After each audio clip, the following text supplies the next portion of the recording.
Everyone on the conservative side is asking for the rates to be lowered. Our small business owners are asking for the rates to be lowered. But you say that the fact that the Fed has held steady and not increased the rates or decreased the rates says, you know what, everything's going pretty well. Talk to us about your kind of perspective there, because it's different than anything I've seen. Well, I'm the eternal optimist when it comes to small business.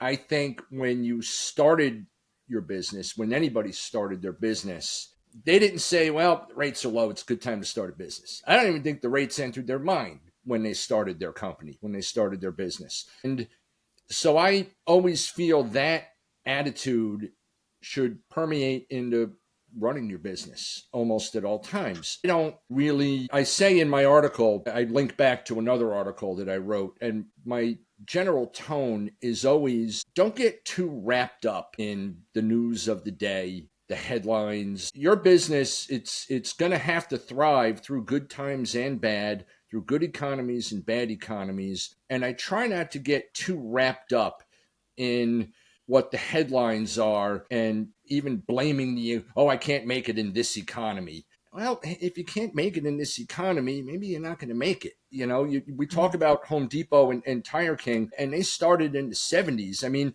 have we looked at the rates in the 70s? I mean, oh my God, Yeah. the and inflation and I'm old enough to remember. I was a kid, but I'm old enough to remember like gas lines and odd and even days and stuff like that. And these guys started their business and they grew it through those times. And I feel right now like the rates, they're really not that high. They're only Mhm. high in the context of the zero rates that we had, around COVID and such. And before that, they were fairly low. They're only high in context of that. And I see people screaming about, a 6, 7% mortgage and how am I going to buy a house with a 6 or 7% mortgage?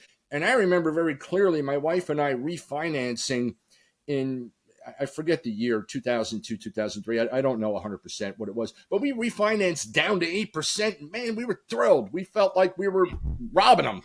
And so I think sometimes the rates are more noise than anything.